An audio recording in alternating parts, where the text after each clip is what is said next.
Watching on C-SPAN to this meeting at the Woodrow Wilson Center. The center is our nation's official memorial to Woodrow Wilson. Our president is Lee Hamilton. This institution is dedicated to promoting serious dialogue on the most pressing challenges facing this nation. And today's meeting, which is part of an ongoing series, the Non-Proliferation Forum, is in keeping with that mission. The center is very grateful for the institutional partnership that we enjoy and the support provided by the Los Alamos National Laboratory for this series. With that, let me turn the floor over to the co-chair of the Non-Proliferation Forum, Dr. Joseph Pilat of the Los Alamos National Laboratory. Thank you, Rob. Welcome to you all and to the C-SPAN audience from the Los Alamos Laboratory and from me personally. The National Intelligence Estimate on Iran's nuclear intentions and capabilities captured domestic and international attention when it was released in early December. From the Bush administration to U.S. presidential candidates to the regional states in the Gulf and the Middle East to the international news media, we've heard a variety of assessments or spins on the NIE and its implications. Whatever one thought and thinks about the language and substance of the NIE, and many questions have been raised by Henry Kissinger and others about those issues, there was widespread sense that it changed the debate on Iran and Iran's nuclear program, that it would have serious implications for U.S. policy as well as for international efforts to deal with the Iranian nuclear activities, particularly its enrichment activities. One of the big questions is this initial reaction correct? Do these fears hold up? What are the implications for a possible nuclear deal with Iran now? Has the NIE softened the situation and made it more likely, or has it worsened the prospects? Or will it be drowned out by other developments, such as the recent naval encounters in the Persian Gulf, in terms of how these issues are handled? To address these and related issues, and particularly to provide a sense of some of the regional reaction to the NIE, we're fortunate to have with us today one of the United States' most prominent non-proliferation experts, Dr. Gary Samore. Gary is Vice President, Director of Studies, and the Maurice R. Greenberg Chair at the Council on Foreign Relations. Before joining the Council, he was Vice President for Global Security and Sustainability at the John D. and Catherine T. MacArthur Foundation, Director of Studies and Senior Fellow for Nonproliferation at the International Institute for Strategic Studies. He served in the National Security Council, including as the President's top advisor on nonproliferation from 1995 to 2001. Prior to that, he had held numerous positions in the State Department and served as a member of the staff at the Lawrence Livermore National Laboratory many years ago. Gary. Well, thank you very much, Joe and Rob, for inviting me here, and thanks to all of you for coming. Happy New Year. What I'd like to do is start by talking a little bit about the technical context, because I think that provides the framework in which we can evaluate diplomatic options. And then I'll hope to spend most of my time focusing on prospects for a diplomatic solution. Starting with the technical status of Iran's program, I think, based on the evidence that's publicly available, I think we can conclude that Iran is still probably a few years away from having a credible nuclear weapons capability or option in terms of its ability to produce fissile material, assuming here about 20 or 25 kilograms of highly enriched or weapons-grade uranium for a simple designed nuclear weapon. I think there are basically two reasons why Iran is still probably a few years away. First, Iran appears to still be having some difficulty mastering centrifuge technology, which is not particularly surprising. The P1 centrifuge machine that Iran acquired from Pakistan 20 years ago is a very early design. It has a number of tricky features that make it difficult to manufacture and operate. It's certainly not as efficient or as simple to operate as more modern centrifuge designs produced in Europe.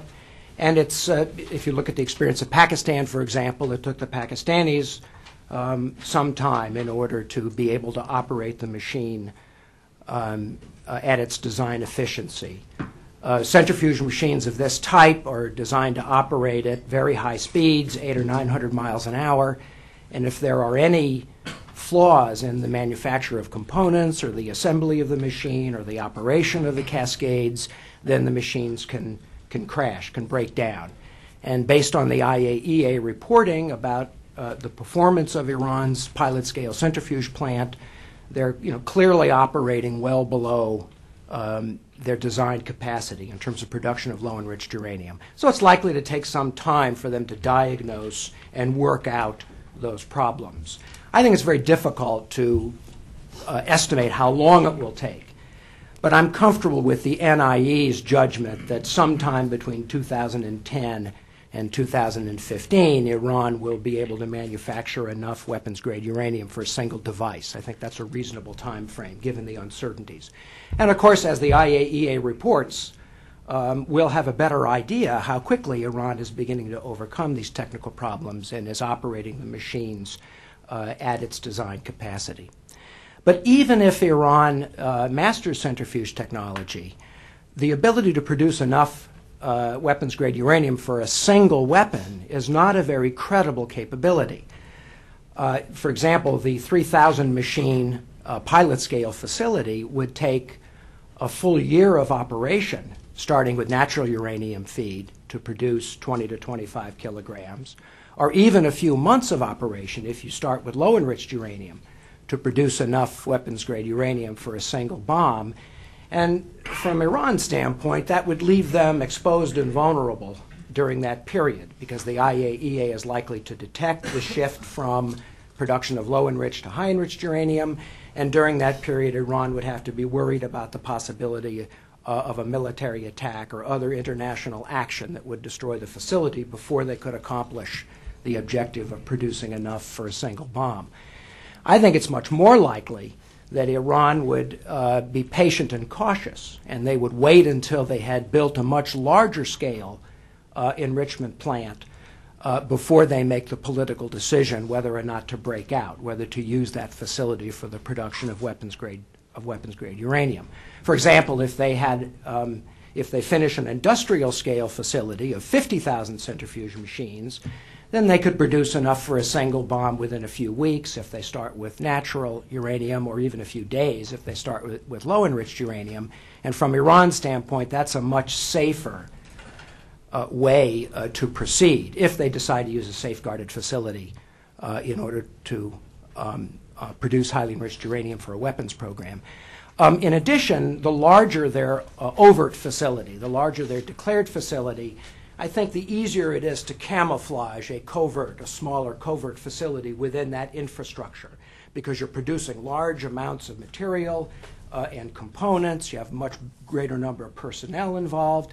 So if Iran decides to go the covert route, which in many ways is the safest, assuming they don't get detected, that way they could produce nuclear weapons with no warning time at all. Again, it may make much more sense for them to wait until they have a big facility, a big open facility, and that would take 5 or 10 years easily, before they could have an industrial scale facility that's installed and operating. Of course, in all of these assessments, it's very important that we keep in mind the uncertainty of whether Iran, or to what extent Iran, is carrying out covert activities. I mean, many even though the NIE is unclear about this, many analysts believe that Iran may still be carrying out covert weaponization activities or centrifuge research activities. And of course, those are very difficult to detect. for outside intelligence agencies because they involve a relatively small number of people and relatively small facilities that are much easier to hide than large-scale production activities. So whenever we make a judgment or estimate about Iran's program, we always have to keep in mind that uncertainty about what they might be doing covertly. And I think it's very difficult for people working outside government to make an accurate judgment about how good our intelligence is and how much uncertainty there is in terms of whether or not we think we can have confidence that all of the major facilities we know about. Let me shift now to the political dimension.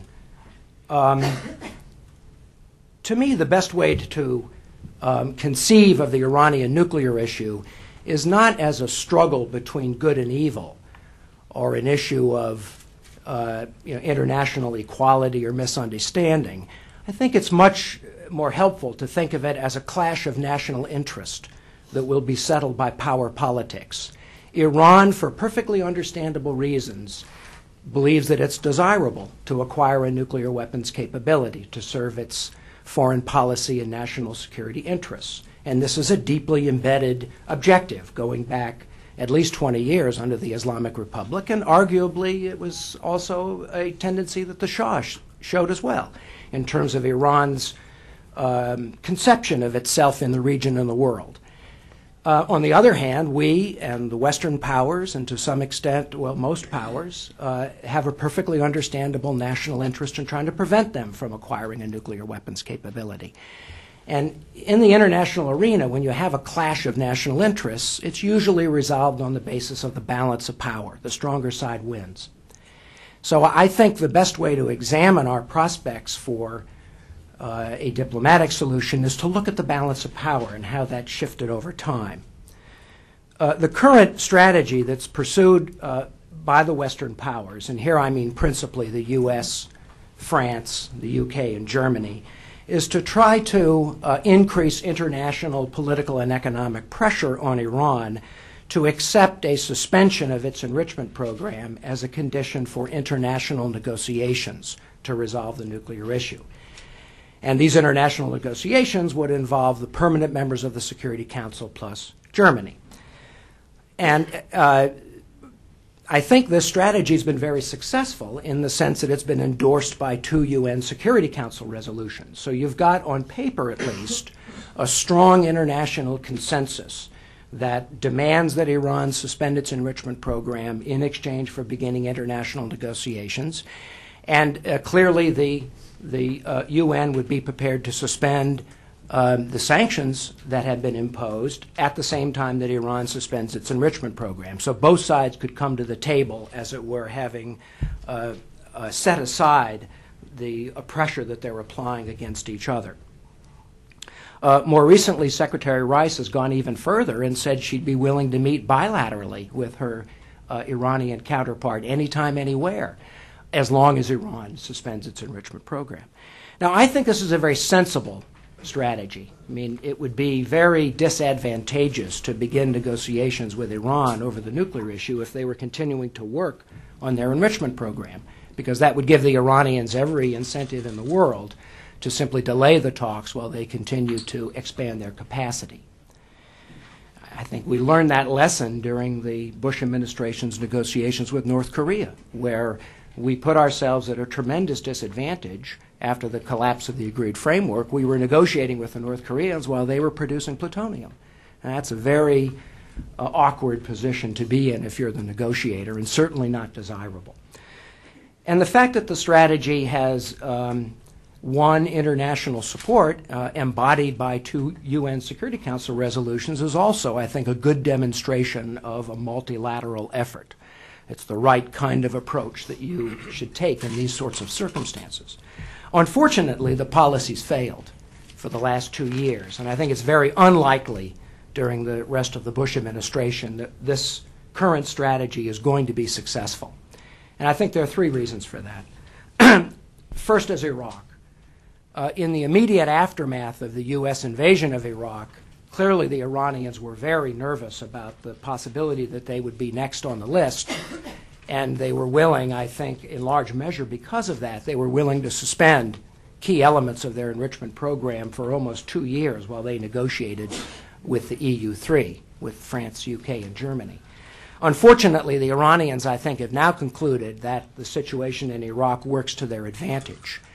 Not only does it expand their influence in the region because of their good relations with the government in Baghdad, but also the Iranians calculate that as long as the United States is bogged down in a situation inside Iraq where the U.S. is vulnerable to action that the Iranians might take by stirring up trouble in Iraq against U.S. forces, that significantly reduces the risk that the U.S. will take military steps against Iran. So from Iran's standpoint, the balance of power has shifted since 2003 in their favor, and they feel they have much more impunity against threats of U.S. military force against their nuclear facilities.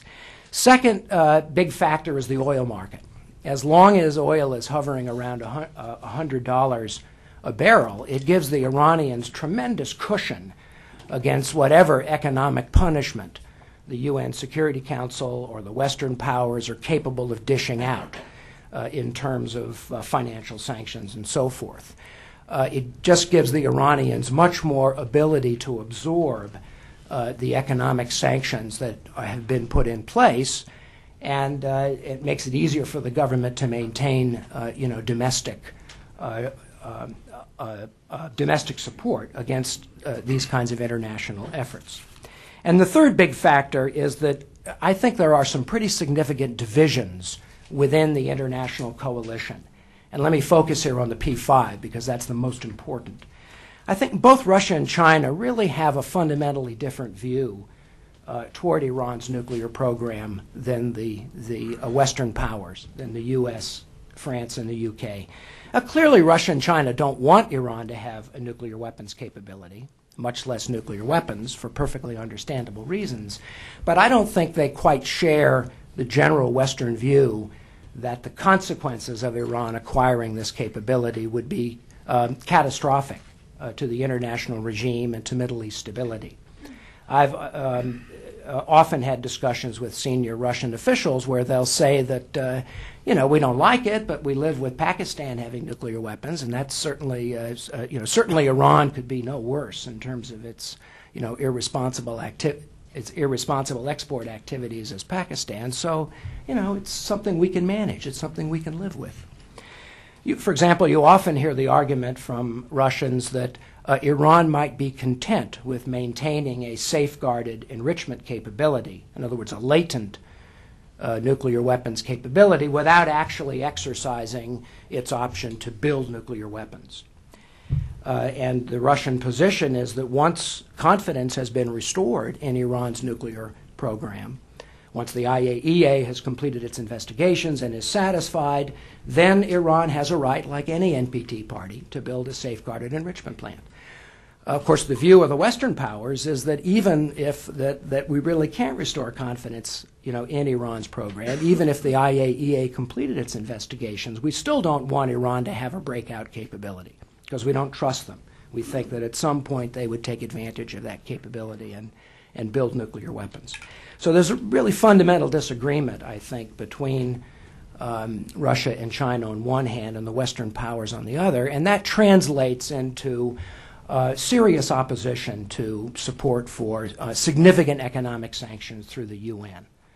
And I think both Russia and China have gotten comfortable with an approach that supports symbolic sanctions through UN Security Council resolutions, but in reality doesn't damage their core interests in terms of maintaining their bilateral political and economic relations with Iran.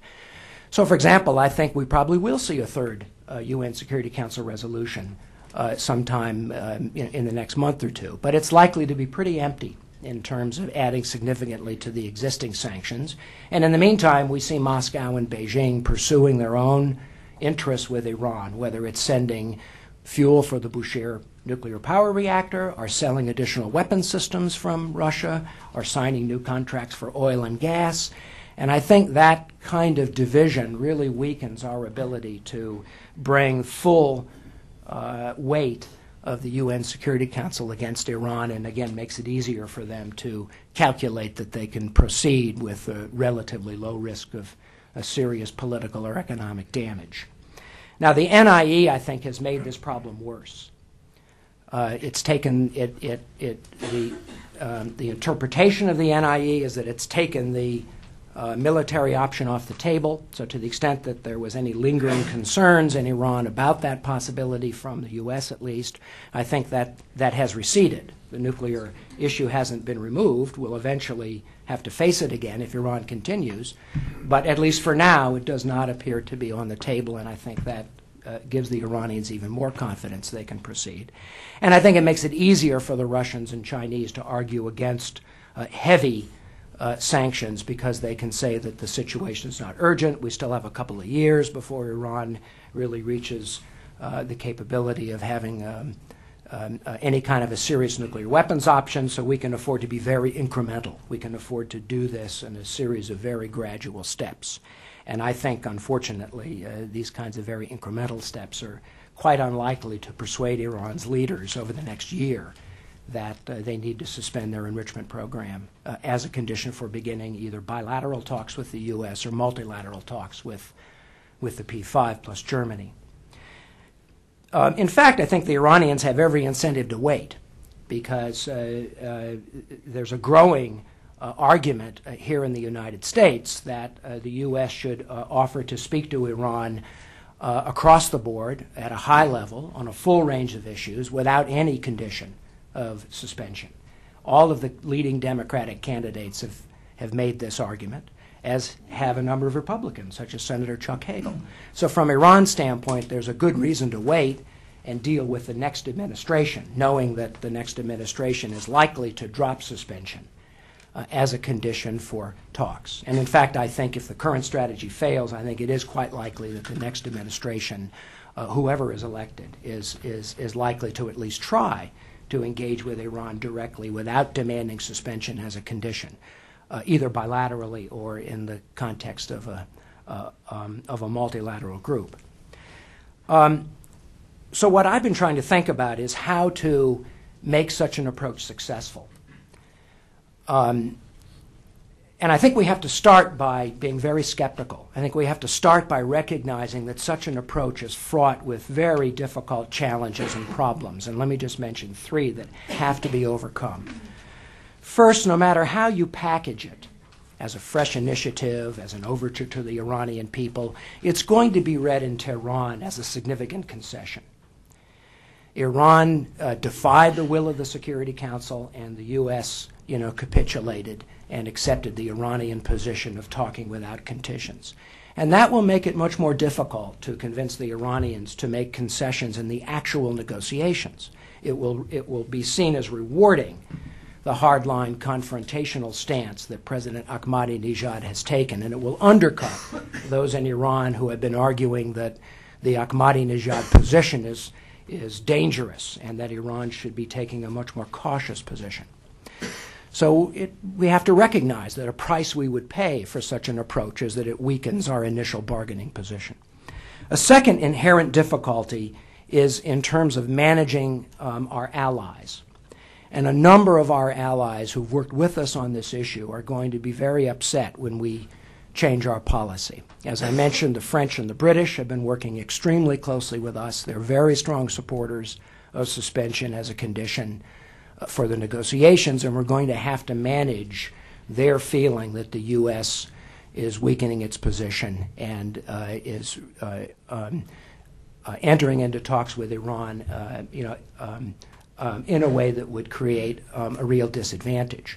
Managing the reaction in the Middle East is going to be even more difficult. The Israelis and the Arab Gulf countries who see Iran as a growing threat will be extremely nervous, not only because the new position will be seen as a big concession, but it will also be seen as possibly a step toward the U.S. accepting Iran as having some kind of nuclear weapons capability.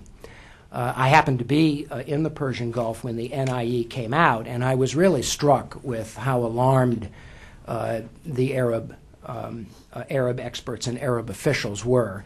They're already very angry and suspicious of the United States for long list of reasons, not the least of which is Iraq.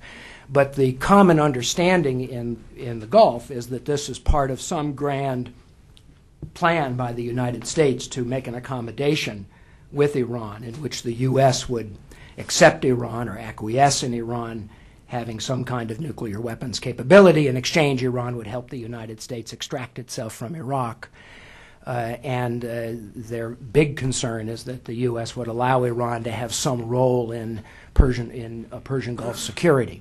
So we're going to have to manage all those suspicions and tensions from our allies. And the third, and I think the most important problem this new approach will face, is that I'm not sure a deal is possible. As I said earlier, it seems to me that there's a fundamental difference of view between the United States and Iran. The Iranians believe that the acquisition of a nuclear weapons capability is a very significant national objective. Now, there may be disagreements on whether nuclear weapons should be built. That's my sense when I was in Tehran and when I've spoken to experts and officials from Iran. There may be different views on the desirability of actually building nuclear weapons, but on the desirability of having a capability, that is to say a large safeguarded enrichment plant, there's very strong consensus. And even in the public, this has been presented as a matter of national pride. So I don't see much willingness on the part of the Iranians to settle for something less than what they're trying to achieve. And from our standpoint, if we begin to look at technical solutions that allow Iran some kind of capacity without a capacity that we think would give them a rapid breakout capability, that's a very difficult negotiation. And you can imagine an agreement in which Iran was content, or which we proposed that Iran had a pilot-scale facility with very strong international verification and supervision, and we might feel some confidence that Iran could not use that as a platform for breakout. But for that very reason, I doubt the Iranians would find it very attractive. Similarly, many people have tried to come up with arguments for a multilateral facility, jointly owned and jointly operated inside Iran. Again, you can construct, an approach that would really constrain Iran's ability to use that facility for breakout. But for that reason, I don't know why the Iranians would accept it.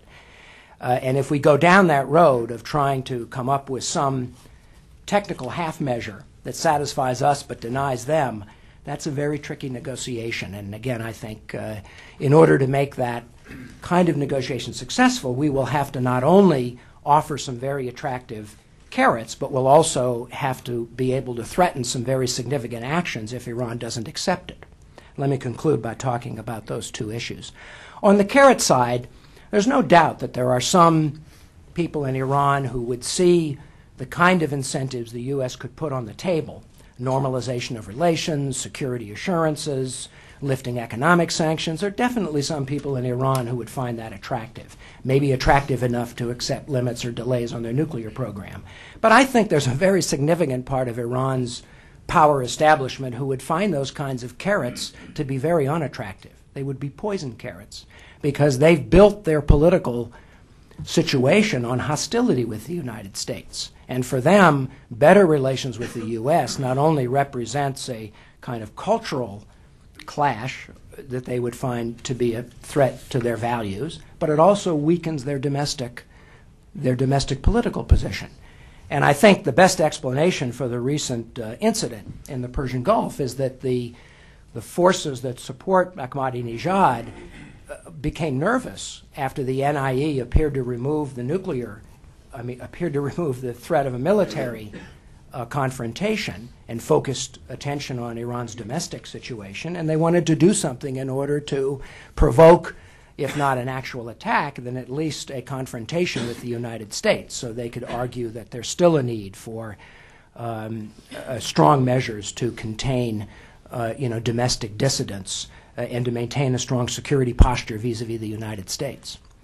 So our carrots, we have to recognize that our carrots are a very mixed bag. That however attractive they may be to some Iranians, they're likely to be seen as poison to others. And the other part of it, as I said, in the beginning, these kinds of issues are normally resolved by the balance of power. And unless we're in a position to threaten Iran with very strong actions if they don't accept our offer, I think the odds of them accepting our offer are very low. And so before we engage on any kind of negotiation along this track, we're going to have very heavy coordination with the other big powers to see if we can't reach agreement with them on what would constitute a reasonable outcome and what would constitute reasonable incentives to offer, so that if the negotiations fail, we're in a strong position to blame the Iranians and to therefore call upon those other powers to take action that would step up pressure in terms of economic and political sanctions. That kind of coordination is going to be extremely difficult, because the Iranians are smart enough to know that will be our game, and obviously their game will be to try to make sure that the negotiations never end by continuing to hint at concessions and make promises that they don't carry out and so forth. And the Russians and Chinese, of course, would be, again, I think, happy to see the negotiations continue, and they will not want to be willing to declare failure. And I think that this kind of very complicated diplomatic challenge, all of the things I've talked about, are probably best carried off by the next administration. I think a next administration starting fresh, not only with the Iranians, but with our allies and with the Russians and Chinese, probably more equipped than the Bush administration, which is beginning to enter its lame duck phase, to carry out this kind of very complicated and difficult diplomatic challenge. So my recommendation would be to stick with our current policy, try to build up the sanctions as much as we can through UN Security Council actions and informal actions outside the Security Council, and then leave it for the next administration to decide whether or not to mount a new approach that would, as I say, have a number of challenges. And if it's true that Iran is still some years away, a few years away from having a weapons capability, we might be able to, it's not desirable, but we might be able to accept that kind of a delay before we try a new initiative. Thank you very much. Thanks for listening, and I'm love to hear your comments and respond to any questions. Thank you, Gary. My colleague Rob Litwack, the author of the acclaimed volume on the Bush administration's policy on regime change, entitled that, will offer a few comments on Gary's presentation. Rob? Well, thank you, Joe. I'm happy to initiate this discussion. Before doing so, I wanted to acknowledge my esteemed colleague Hala Esfandiari, who directs the Wilson Center's Middle East program. The Middle East program and many of their regular participants are here today, and we're grateful for their participation in today's meeting. Is a co-sponsor of today's session, which is trying to bring together non-proliferation specialists with regional specialists to further the dialogue. Let me just begin this conversation by putting a few issues on the table and teeing up the first question. One dimension of the Bush administration's policy toward Iran and other states designated as axis of evil states, rogue states, has been this unresolved tension and contradiction of whether the U.S. objective is to change the regime or to change the regime's behavior. And since 9/11, the argument has been that behavior change is inadequate because the character of the threat derives from the character of the regime. And in this respect, the NIE, I think, shifts the terms of the debate a bit. And you did in your remarks, Gary. You said you framed it in terms of a clash of interests. Then the NIE talks about Iran's calculations being made on the basis of essentially a cost-benefit analysis. I think that those words are used in the report. And this is a departure from some of the commentaries that one hears in the United States and elsewhere, that Iran is an atypical regime, that its leadership is apocalyptic and undeterrable, etc. And that argumentation has fed into the policy prescription for preemptive, if not preventive action, because Iran should not be permitted to, given that characterization of the threat, allowed to acquire this kind of capability. But with the NIE framing it in terms of cost-benefit analysis, it's essentially saying that Iran is a rational actor and can be dealt with in terms of the clash, this competing interests in the way that you framed it. So I think that the NIE very much supports your analysis. The second issue, though, that I think emerges from that is that of ambiguity, that between the poles of nuclear weaponization and transparent WMD disarmament of the kind that Libya agreed to in December 2003, there is a third option, cultivating ambiguity about the status and the negotiability of their capabilities. And in this respect, the NIE's distinction between civil and military programs complicates the diplomacy in ways that you touched on, that the U.S. officials have been hard-pressed to make the case why a latent capability is a matter of urgent action. The IAEA director, Mohammed El-Baradei, has referred to states that have fuel cycle capabilities as being essentially virtual nuclear weapon states. We've thought of Japan in those terms. So my question to you is, how can we narrow, if we can't eliminate ambiguity, how can we narrow it, and how can we hedge against it? And is this phenomenon likely to lead to cascading hedging by other states that will try to keep its option open? Well, those are really good questions, and I think the last one really, demonstrates again why we're in a very difficult situation from a diplomatic standpoint. And this kind of ambiguity is very much what the Iranians are telling everybody. When you talk to officials from Iran privately, they say, look, we live in a very dangerous neighborhood. We're surrounded by countries that have nuclear weapons: Pakistan, India, Israel, Russia, the United States. We have to have a latent capability in order to ensure our survival. We have to have the option, should in extremis we need to use it. But don't worry, we won't actually build nuclear weapons, because we know that would be very disruptive and it would anger the neighbors, and we don't want to make ourselves the target of international action. And besides that, it's impossible to have a stable balance of terror in the Middle East for a variety of reasons. So this is very much their argumentation. And it's, unfortunately that, the NPT, the way it's constructed, is not well designed to manage that kind of a problem, because it really comes down to intention. I mean, if I really thought Iran would behave like Japan or Germany, then I'd be much more comfortable. I'd be much more sanguine about trying to construct a situation in which we could hold the line and keep Iran at a latent capacity. But I don't trust the Iranians, and it's not because I think they're being dishonest. I think it's because, given Iran's national situation, given what they see as the threats around them and what they see as their ambitions to be the dominant power in the Gulf, to me it makes sense that eventually the temptation to actually develop nuclear weapons would be very hard for them to resist. Might not happen right away. I mean, think about India, a country which I think in many ways has a similar motivation to Iran. India first tested in '74, but they didn't really operationalize their capacity until 25 years later.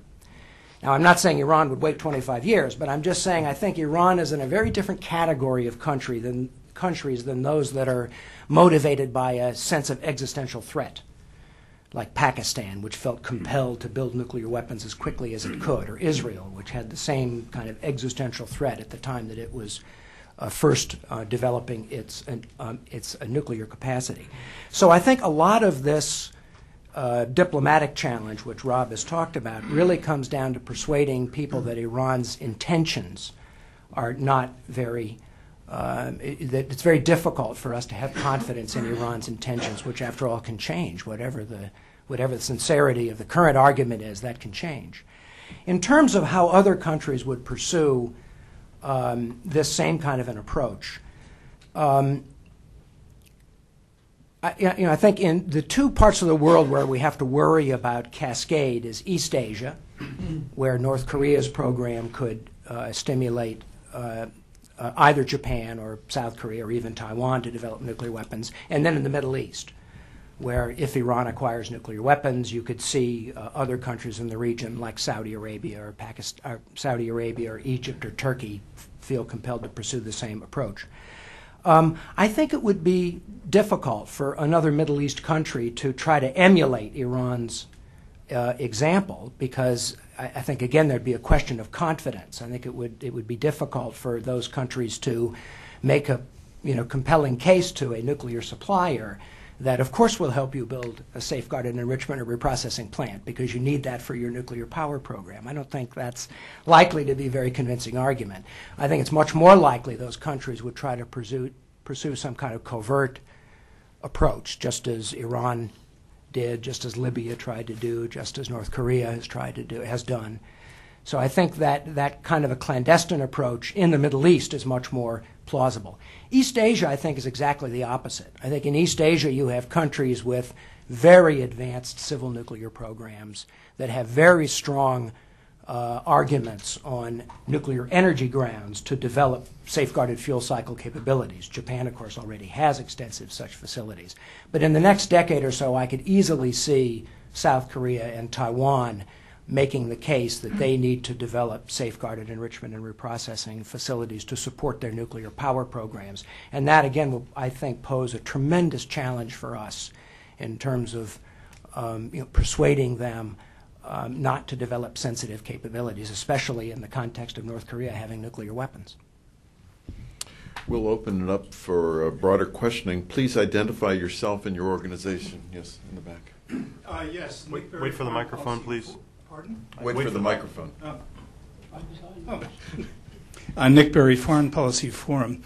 There's a good bit of evidence that the 16 intelligence agencies that produced the NIE, a strong consensus, was designed to constrain Bush and Israel on the military option.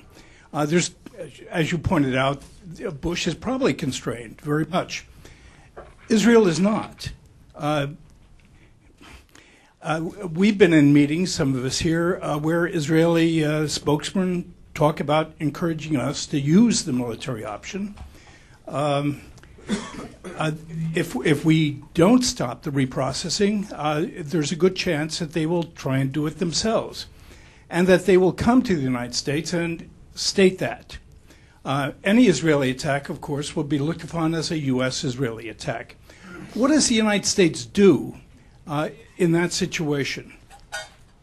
Well, that's a very good question. I should have paid more attention to the Israeli factor, because I agree with you that of all countries in the world, Israel feels the most directly threatened by Iran's nuclear program, much more than the United States. And so it's perfectly understandable why the Israelis would, see resort to military force as something they might be forced to use, and I think it's understandable that they would have a much lower level of tolerance for the kind of ambiguity that we're talking about.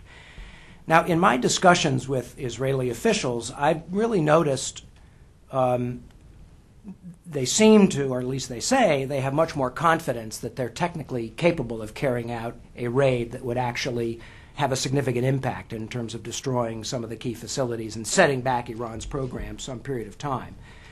So I think from that standpoint, the risk of an Israeli, if they genuinely believe that, whether it's true or not, the risk of an Israeli attack, I think, is much greater for that reason. What's holding the Israelis back, I think, is that they see a number of significant downsides. It's not so much their fear that Iran would retaliate directly against them. There's even question marks about whether Hezbollah would be willing to play that game, and if they did, the Israelis would, be prepared, I think, if that was the price they had to pay. It was another war in southern Lebanon, they'd be prepared to pay that price. Most Israelis are quite fatalistic. They think they'll have another round with Hezbollah anyway, so why not pick the time that suits their interests best?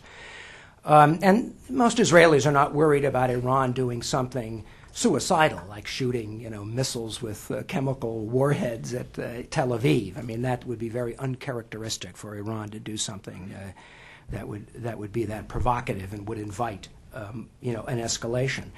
But I've heard two arguments for constraint. One is that Israel recognizes that in many ways Iran is in a stronger position to punish the United States in retaliation by trying to stir up trouble inside Iraq.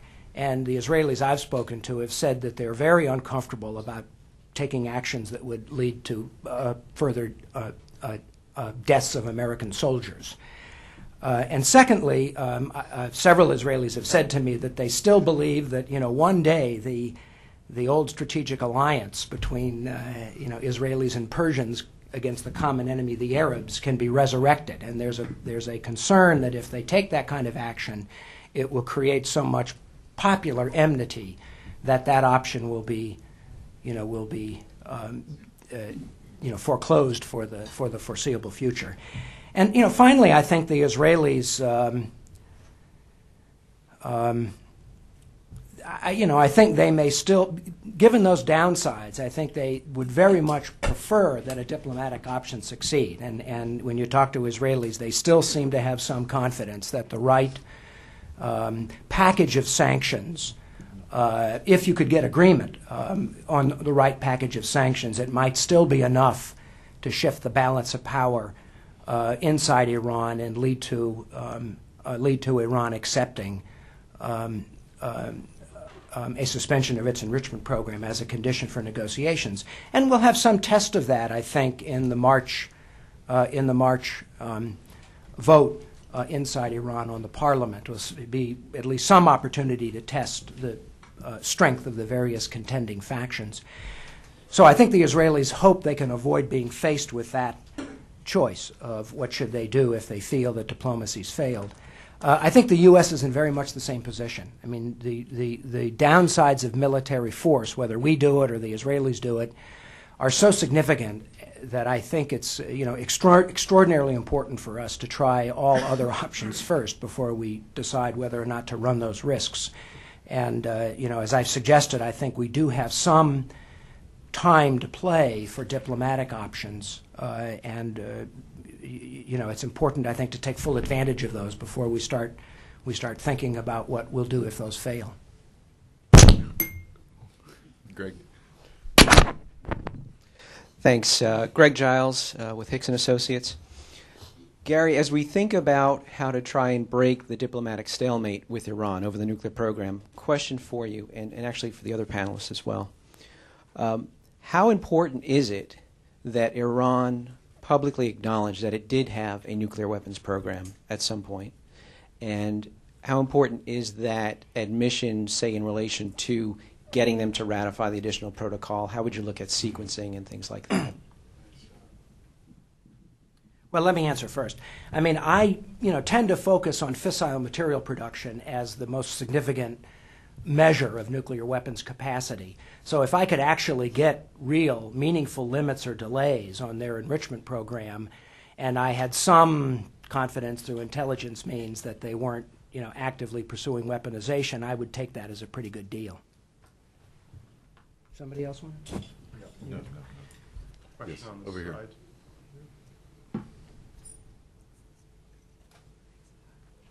Thank you.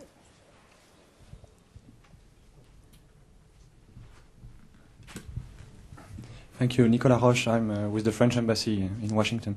Thanks very much, Gary, for your extremely brilliant presentation, and especially the way you described the issue as being a clash of national interests and the importance of the balance of power, and especially also your description of the three main reasons why the lift of the suspension condition would be something extremely difficult, and in fact something maybe not very reasonable to do.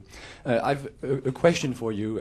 Would you be able to dive a bit deeper into the policy recommendations that you made, especially for the short term? You mentioned very rightfully to me that we should continue the current policy at least until this administration. What does it mean to you? And in particular, what shall we do in the coming weeks and months by the end of 2008? And in particular, how would you factor into these policy recommendations the Iranian parliamentary elections? Will these elections have an impact or no impact at all? Thanks. Well, thank you very much, Nicholas.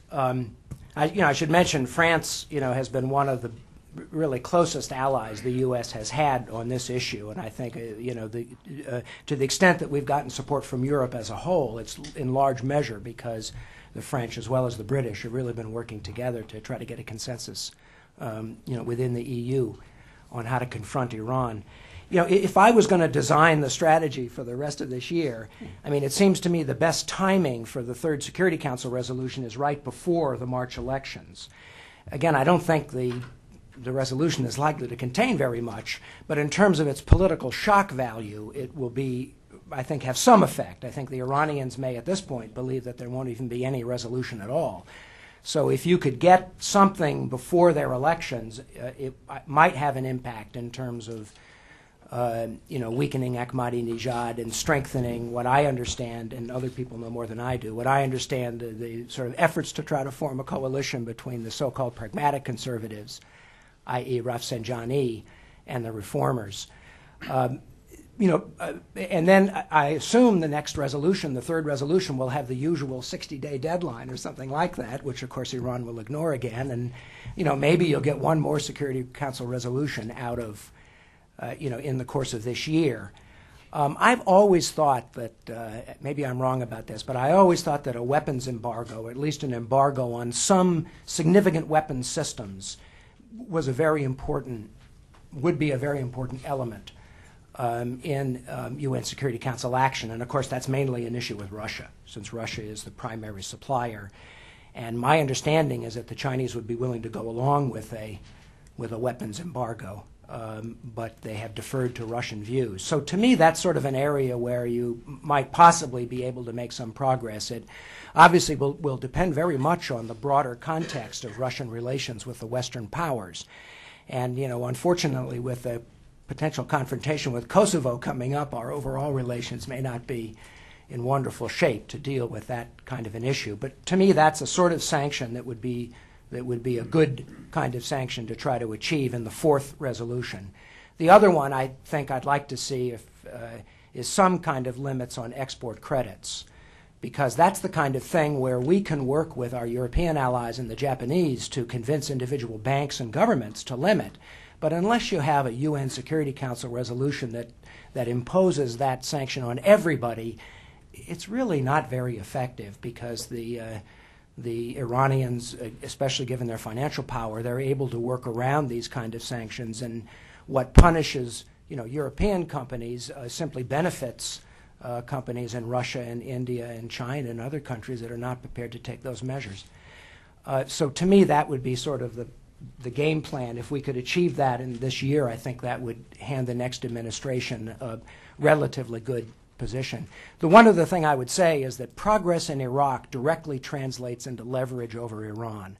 So to the extent that the Bush administration is successful, not only in sustaining the current ceasefire among all of the Iraqi factions, but also is able to make some kind of progress toward political reconciliation, that strengthens our hand. The more it looks like the U.S. can get out of Iraq under favorable conditions, the more the Iranians will calculate that the U.S. has achieved more freedom of action against itself. And so I think that to the extent the Bush administration can make progress there, would be important. Same on the Palestinian issue. To the extent that any kind of progress can be made on Palestine, again, I think it weakens Iran's regional position and its ability to use Palestine as a political instrument to avoid political isolation and to embarrass friends of the United States. And finally, Syria. There's, I think, a real potential there. I think the U.S. should be supporting direct peace negotiations between Israel and Syria. Not that this is going to result in Syria abandoning its ally, Iran. There's still a lot of very important financial reasons for Syria to try to maintain some relationship with the Iranians. But I do think there are some opportunities there to at least weaken the alliance between Syria and Iran, and I don't understand why the U.S. is not more active and open in supporting that kind of a separate peace negotiation, which many Israelis are very much in favor of. Rob, Gary, would you add? Can I just follow up on that question in your response? This issue of sort of where tactics and strategy to come together, whether the United States should continue to insist on the precondition of suspension as a basis for talks or not, is one that you pointed to as will be revisited. And the argument, and I'm not advocating here, but the argument that's made for not keeping to that precondition is that it's difficult to go into a negotiation where you are conditioning the negotiation on what you're hoping to achieve from the negotiation, and that that for the Iranian regime, which has been so adept at playing the nationalist card, characterizing their nuclear activities in terms of technological advancement and efforts to curb that, are characterized as efforts by outside powers to keep Iran down, weak, backward, etc. In terms of the factional politics in Tehran, the argument's made that dropping the precondition has no practical import because right now they're pursuing the Natanz facility as quickly as they can in any case, and that if the dropping of the precondition would scramble the politics in Tehran and would have appealed to the sort of pragmatic elements and the reformers that could maybe put it on a different trajectory and would shift the onus from us in the West to them. Could you just react to those arguments Sure, that one here's of course. made? I mean, my main argument about doing it now is really a question about the capacity of the Bush administration to pull it off. And what I'm worried about is that the administration is so beleaguered with other issues and that its status and its influence vis-a-vis the other important countries is so relatively weak because the administration is seen as a lame duck administration that it would be very hard to successfully make that kind of a shift and turn it to our advantage. It's only a question of capacity. But the other thing I'll say is that I'm looking at this from an international diplomatic standpoint. I think from a domestic American political standpoint, it would be very desirable for the Bush administration to drop the condition of suspension, because that would be extremely controversial. And just as the Bush administration shift of policy on North Korea has made it much easier for the next administration to pursue a policy of incremental disarmament, if the Bush administration were to change its policy toward Iran and drop the condition of suspension, that would make it much easier for the next administration to step in to office and to build on that without having to go through what will be a very difficult domestic argument, and as I say, which will upset some of our important allies. So I think maybe there is an argument for the Bush administration to change its policy in the last day or two of the administration. Yes. Miles Pomper from Arms Control Today. Following up on that last question a little bit, I mean, some people have argued that we should drop enrichment as the essential precondition and focus more on transparency measures, additional protocol, and so on to make sure there are no covert facilities. That's one thing I'd like your response to. The other thing is, you talked about how dropping the condition would be difficult in terms of our allies, and both in the Persian Gulf and in Europe. But I wonder if it would also, in reverse, put the Russians and the Chinese in a position that they don't want to be in. Right now they're benefiting from, as the go-betweens between both parties. And the Russians in particular are benefiting in the gas market and so on by restricting European access to Iranian gas and U.S. access. What if their interests are threatened by a direct connection between the U.S. and Iran? Those are both very good questions. On the first one, if we set as our objective a negotiation which results in Iran accepting high levels of transparency and verification over a safeguarded enrichment facility, we can get that. That's Iran's position. It's not difficult. We can definitely achieve that objective. All we have to do is accept Iran's views. I don't find that a very comforting scenario. I'm saying the undeclared facilities as well, not just declared facilities. No, I understand, but the problem with that is twofold. One is that once they have a substantial enrichment capability, they could break out in a way that no level of transparency or verification protects you against. And, that's, again, a question of intention and political decision-making. Secondly, it's very hard to be really confident that you are able to detect covert facilities. I mean, you could imagine a verification regime that would be incredibly intrusive, but I think Iran is extraordinarily unlikely to accept that kind of a regime. I mean, normally the only time when you can impose that kind of regime on a country is after they've been defeated in a war, as we did with Iraq after the 1991 war. So I'm just not persuaded that it's possible to be very comfortable, to be very confident in an outcome that simply relies on verification and transparency and accepts that Iran is going to have a latent breakout capability. And maybe that's where we'll end up, but to me that's certainly nowhere near the top of the kind of objectives I would try to achieve. On the Russia-China question, I think it's a very good question. I think there's a difference between Moscow and Beijing. In the discussions I've had with officials from both capitals, I think the Chinese would be delighted if the U.S. takes on its shoulders the burden of direct negotiations with Iran. They would be very, very happy. because from China's standpoint, they just see Iran as a gas station. And as long as political, tensions are reduced, they're more than happy to just keep taking their oil and gas. Russia's very different. Russia sees Iran very much as part of a political game, and I think the Russians would be very nervous by direct negotiations between the U.S. and Iran, and be very nervous that some kind of deal would be struck that would damage Russian interests. Right now, the Russians enjoy a monopoly over nuclear power sales and weapons sales and other kinds of high technology sales to Iran, and I think they'd be very worried that would be jeopardized if the U.S. and Iran could cut a deal.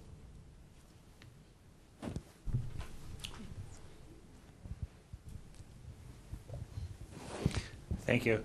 Mark Katz, George Mason University. Gary, I think you're absolutely right that Russia and China are unlikely to go along with measures the U.S. and the EU3 would have in mind with regard to Iran.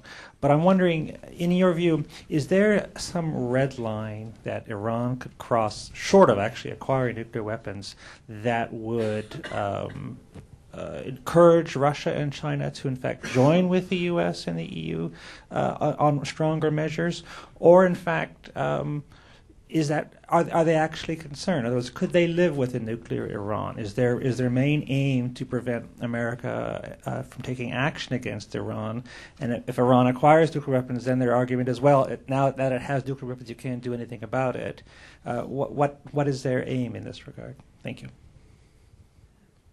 Well, of course, there are different views, but I'm afraid that as much as the Russians and Chinese would prefer that Iran not have nuclear weapons, I'm afraid their bottom line, their ultimate fallback, is that it's a manageable issue and that Iran would be deterred, just like any country armed with nuclear weapons would be deterred, from using weapons in a way that could invite a nuclear retaliation, and that Iran will be responsible. It won't provide nuclear weapons or material to terrorists or non-state actors.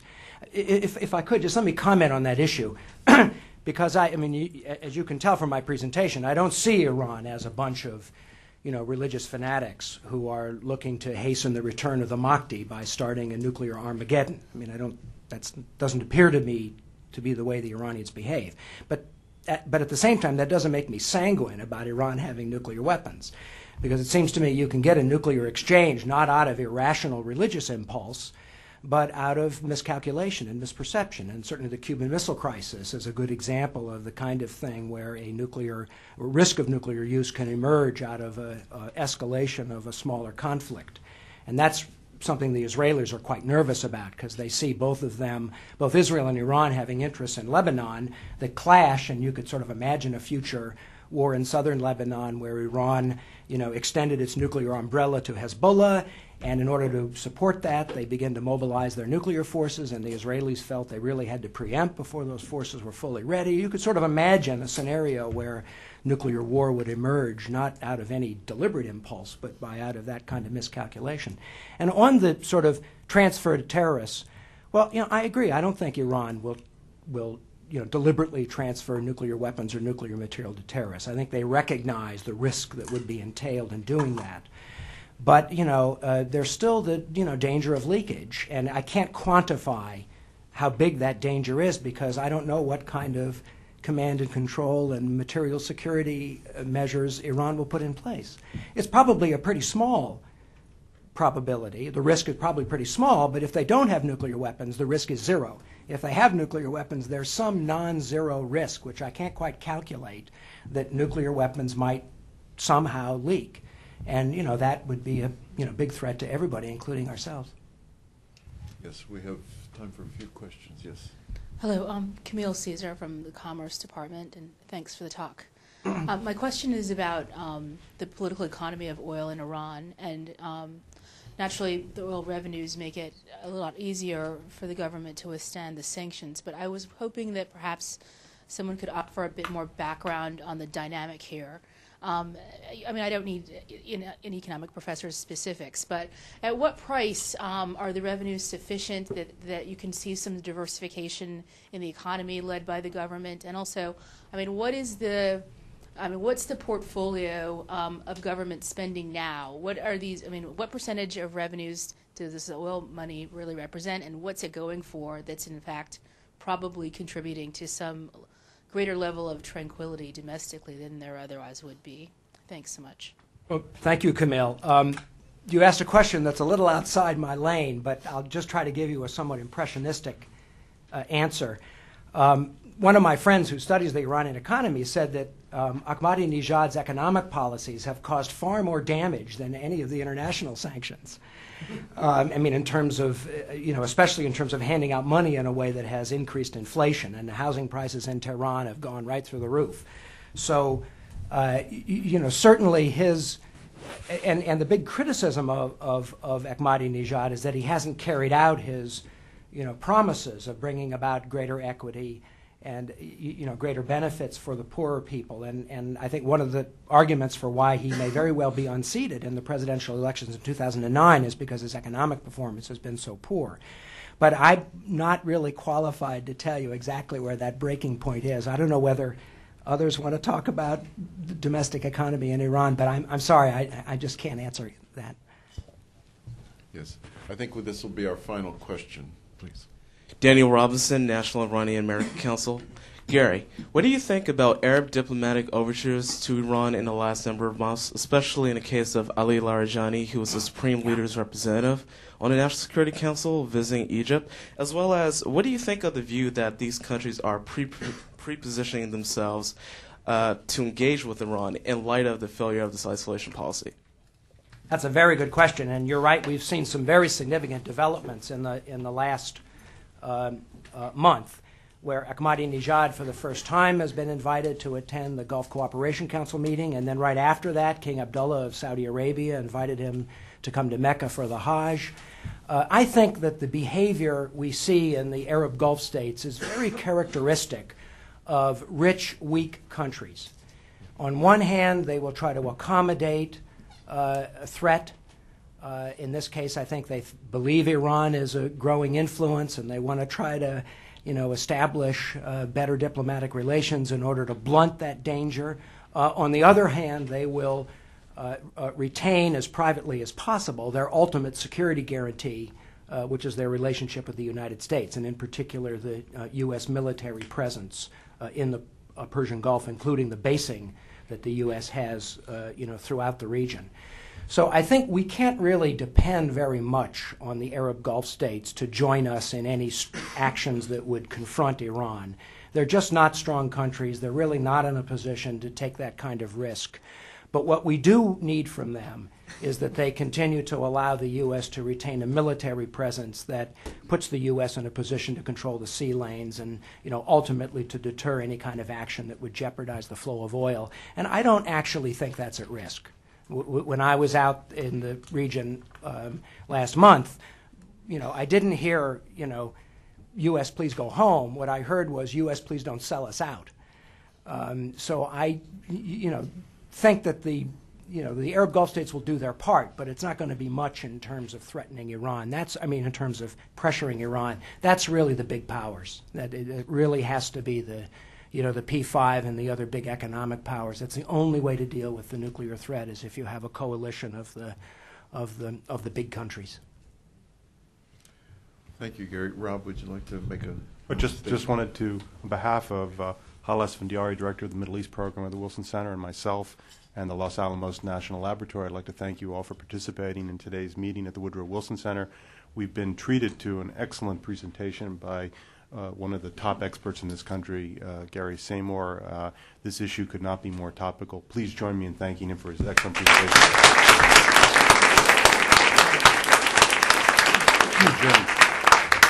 Thank you.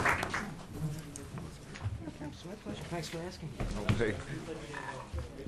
But standing invitation to come point out when you want to, and I'll follow up with the Article 6 stuff, because we really would like to have you involved. I'd at least like to read it anyway. Yeah, yeah. I mean, if nothing else, but we'll try to work something out. Good. Good. And is Charles involved? Ferguson? We will. He's been involved in our nuclear energy stuff. Thank you very much. Oh, thank you. I'm sorry I don't.